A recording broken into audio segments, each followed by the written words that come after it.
Saudara, Badan Pengelola Tabungan Perumahan Rakyat angkat bicara soal aturan iuran Tapera yang memotong 3% gaji karyawan. Komisioner BP Tapera menyatakan iuran Tapera 3% adalah untuk stabilitas bunga cicilan KPR.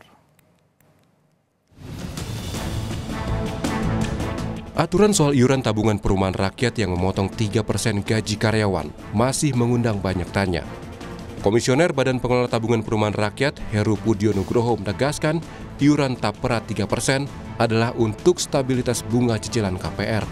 Selain itu, konsep gotong royong dalam program Tapera bertujuan membantu masyarakat berpenghasilan rendah yang belum punya rumah dengan ikut menabung. Yang itu aspek sustainability-nya kita jaga, ya, jangka panjang, gitu ya, untuk bisa membantu pembiayaan perumahan bagi MPR agar bisa memiliki rumah yang layak dan terjangkau. Ya, tentunya kalau nanyanya sampai berapa lama waktu bisa punya rumah, ya kita harus berhitung juga dari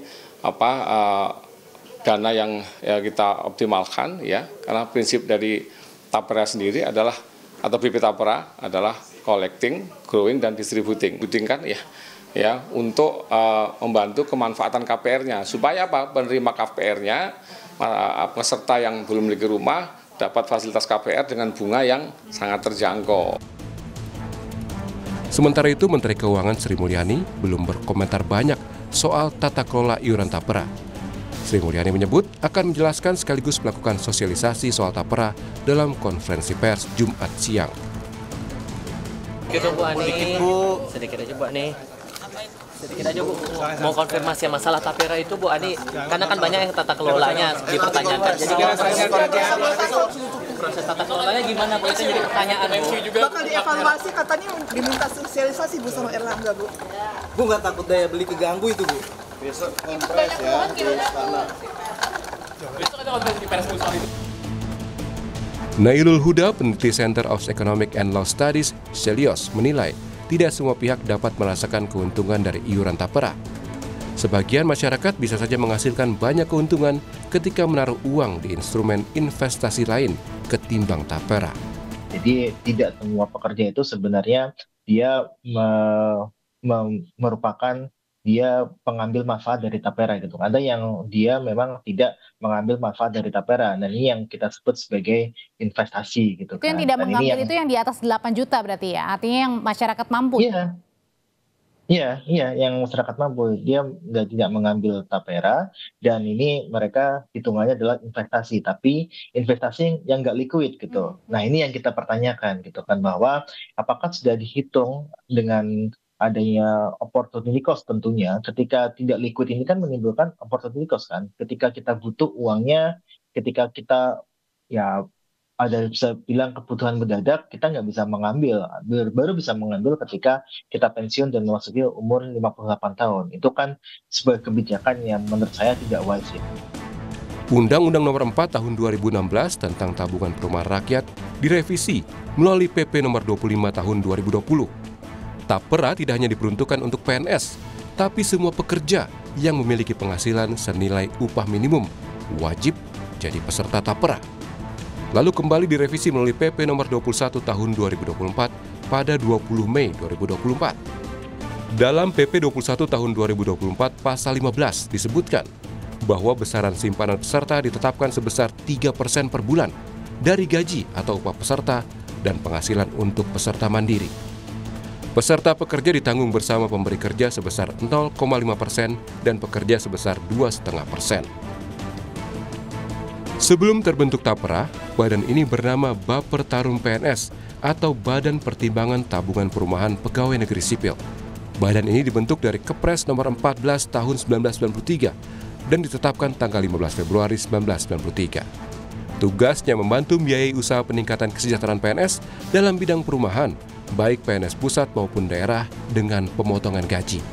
Namun, Bapertarum bermasalah di pengelolaan manajemen dan resmi bubar 2018. Dana dari Bapertarum dialihkan ke Tapera sebesar 11,8 triliun rupiah atau 5,04 juta peserta PNS.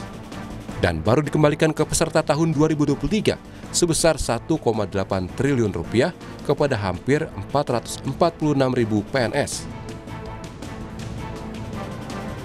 Presiden Jokowi sebelumnya menyatakan telah menghitung soal aturan iuran tapera sebelum menaikkan kebijakan ini. Jokowi menilai pro kontra jadi hal biasa dalam aturan baru. Liputan Kompas TV. Saudara, pro dan kontra soal aturan iuran tapera muncul di antara masyarakat, utamanya para pekerja. Mereka menilai aturan ini memberatkan dan harus dikaji ulang. Efektif lah, gitu. Dan terlalu cepat untuk ngambil keputusan seperti ini. Gitu. Harusnya kan diinformasikan dulu ke masyarakat atau kemana. Jangan langsung itu. Ya memang sih, ya ada pro kontranya itu sampai kalau saya sih nggak setuju aja. Kalau buat saya pribadi sih agak kurang ya, karena kalau kita yang udah punya rumah sendiri kan kayaknya nggak efektif lah gitu. Mungkin kalau untuk yang lain-lain mungkin yang mereka lebih oke lah, belum ada rumah, yang masih single mungkin kayak gitu oke lah. Sejujurnya sih nggak setuju ya, karena harusnya tapera itu harus untuk pekerja-pekerja yang masih single gitu, yang fresh graduate gitu, dan itu sangat mungkin akan membantu ya. Kalau untuk kami yang udah berkeluarga kayaknya nggak cocok deh gitu. Apalagi saya sudah punya rumah gitu kan. Kalau menurut saya cukup memberatkan ya, karena kan selama ini kita udah banyak potongan ya dari PP 21, terus jam sostek gitu sih. Kalau menurut saya dengan tapera ini yang mungkin manfaatnya nggak bisa langsung dirasakan, mungkin buat karyawan seperti saya ya itu cukup memberatkan. Kalau menurut saya sih kurang tepat aja ya, karena dari perusahaan juga kita juga udah banyak banget potongan-potongan dari perusahaan, entah itu dari BPJS, tenaga kerja, sampai asuransi gitu. Menurut saya sih ya kurang tepat aja sih untuk 3% tersebut. Menurut saya pribadi cukup sepertinya akan memberatkan baik itu PNS, pegawai BUMN maupun swasta lainnya, karena ada potongan-potongan lainnya yang kita butuhkan. Nah, selain tapera itu kan kita juga udah ada potongan lain nih seperti BPJS dan lainnya. Nah, yang menjadi polemik itu karena si tapera ini diduga ataupun dianulir akan bisa mulai dicairkan ketika si pegawainya pensiun, atau bahkan ada pegawai juga yang sebenarnya udah punya rumah kan, tetapi kenapa harus punya potongan tapera itu untuk subsidi silang.